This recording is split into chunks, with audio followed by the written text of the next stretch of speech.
Shabbat Shalom. I want to ask you, how many of you had a Seder this week? Last week? How many of you had two Seders? It's the most baffling thing. Reformed Jews never observe the second day of a festival. We follow custom in Israel.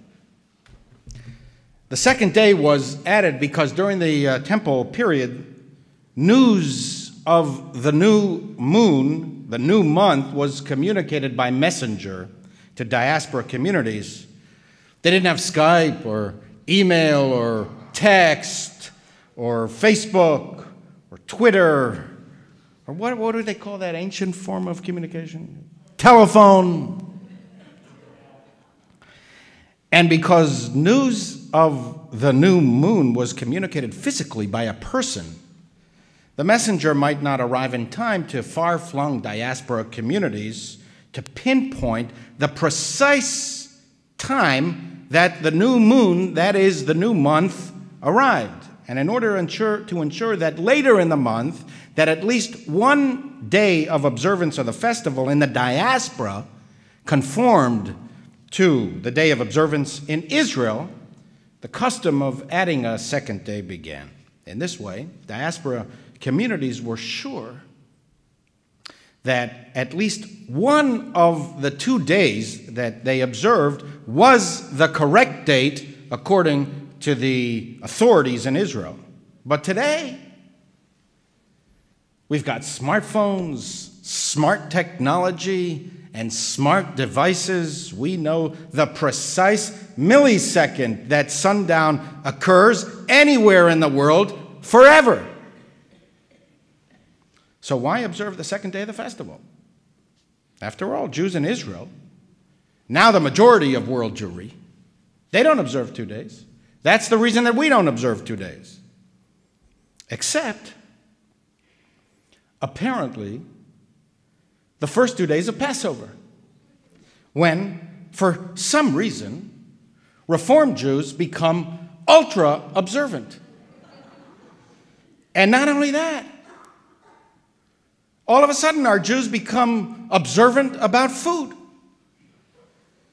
Let's face it, so many liberal Jews don't give a lick about kashrut. They eat any creepy, crawling, snorting, sea-crawling, swarming, blood-flowing, moving thing under the sun. And yet, those very Jews will observe Passover dietary laws. And not only that, they will observe strict Passover dietary laws. For example, it's only the Ashkenazi rabbis who decreed that rice, corn, and beans are not kosher for Passover.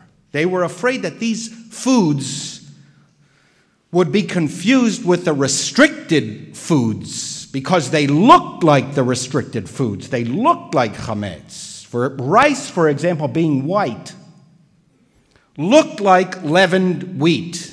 So in order to prevent eating leavened wheat, the restricted food, and in order not to confuse any bystander who might think that bread is permitted, Ashkenazi rabbis prohibited rice and corn and beans just in case.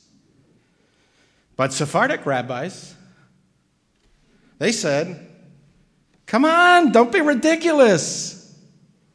Sephardi Jews eat rice, they eat corn, they eat beans. It's a much happier week in Sephardic homes, if you know what I mean. So we have American Jews who on every day of the year, except Passover, eat bacon and eggs for breakfast, but observe Passover dietary laws in their strictest form. They might even continue to eat bacon and eggs for breakfast during Passover, only they will forego the toast. During Passover, they might order pork bellies in lobster sauce from the local Chinese that can only stay in business because of its Jewish clientele? But in deference to the holiday, they will insist that the rice not arrive with the order. If there is rice in the delivery, they'll return the whole menu. Heaven forbid that rice will come into our home. Pork, yes. Pork egg roll, not kosher for Passover. I don't know. I don't know. I don't know anything.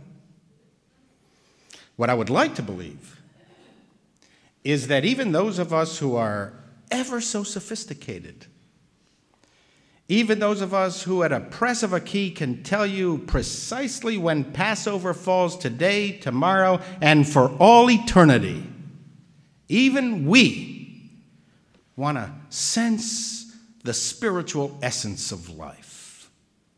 We want to sing the song of the Spirit to understand better the great power of the universe that moves events. And Passover gives us this opportunity better perhaps than any other rite or ritual. It is not only the message of freedom that is inherent in the Passover story. It is that God wants this freedom. God hears the cries of the oppressed, and that God intervenes to release the captive. Passover gives us two central messages. We can be freedom fighters. We can empower ourselves to change the world and be change agents for a better world. And also that events are not random. There is a structure to the moral universe. I would like to believe that this is one of the keys to Passover's popularity. It's not only matzah, the bread of liberty, that is so morally compelling. It is also Elijah's cup, the vessel of divine redemption that beckons us. That we still believe that the flat bread of affliction will give way to the florid summits of affection. That the bitterness of humiliation will give way to the betterment of humanity. That the wilderness of moral loneliness will give way to the lush gardens of divine knowledge. That contrary to daily evidence of moral chaos, randomness, and savagery, there is justice at the heart of the universe, decreed by the judge of all the earth. Most of the truly sensitive and sophisticated people of our world are not, in fact, atheists. The most brilliant scientists know too much about the vastness of the universe and the complexity of our own brains to be strict atheists. I'm not an atheist, said Einstein. The problem is too vast for our limited minds. We see the universe marvelously arranged and obeying certain laws, but only dimly understand these laws. Atheists, Einstein lamented, cannot hear the music of the spheres. I prefer the attitude of humility. While not believing in a personal God, Einstein wrote, to sense that behind anything that we can experience, there is something that our minds cannot grasp, whose beauty and sublimity reaches us only indirectly. This is religiousness. And in this way, I would like to believe that Passover has a chance of reaching modern people in a manner that even the high holidays cannot. Perhaps that's why Passover by far is the most widely observed festival of the year.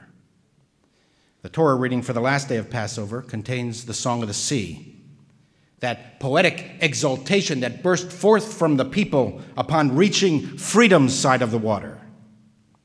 The song begins with these words: Az yashir Moshe u'vnei Yisrael et hashira azot l'Adonai. Then Moses and the Israelites sang this song to God. The Talmud asks, How did they sing this song? What did it sound like? The sages give three responses. First, Moses sang all the verses, and the people responded with the refrain from the opening line. It's like the songs we sing today. She loves you, yeah, yeah, yeah. Who remembers the rest of the words? Knock, knock, knocking on heaven's door. You remember the rest of the words? Second, the people repeated the words that Moses sang verse by verse. Third, Moses sang the opening words, and that was enough for everyone else to join in the singing of the entire song. What's the difference between the three possibilities? The first possibility, that Moses sang everything and the people responded with a refrain from the opening line, implies that this spiritual moment, this great march towards freedom and self-empowerment, is still mostly about Moses. He composed the song, he sang the words, and the people only repeated the refrain. The second possibility, that the people repeated every word that Moses sang, indicates a greater involvement of the people. They're reciting every single word of the song. But still, they're only repeating what Moses sings first. The third possibility represents the fullest involvement of the people. All Moses needed to do was to sing the opening words, and that was enough to lead to the dramatic inspiration of the people joining in and singing on their own. We should all aspire to this third possibility. For too many of us, religion and spirituality is all about following the service leader, reciting someone else's words, singing someone else's song, reciting the refrain. Sometimes we can't do any more. Sometimes, if we can learn enough, we can repeat verse by verse. But our optimal aspiration should be to sing the song on our own. So do the second Seders. Observe strict Passover dietary laws. You don't do enough Jewish things during the year, so you should do this. 1 day or 2 days or 1 week. You should become ultra observant. That's good. I like that. Because in this process, perhaps you will learn enough. Perhaps you will be inspired enough to be able to sing on your own to God. And then you might hear the music of the spheres.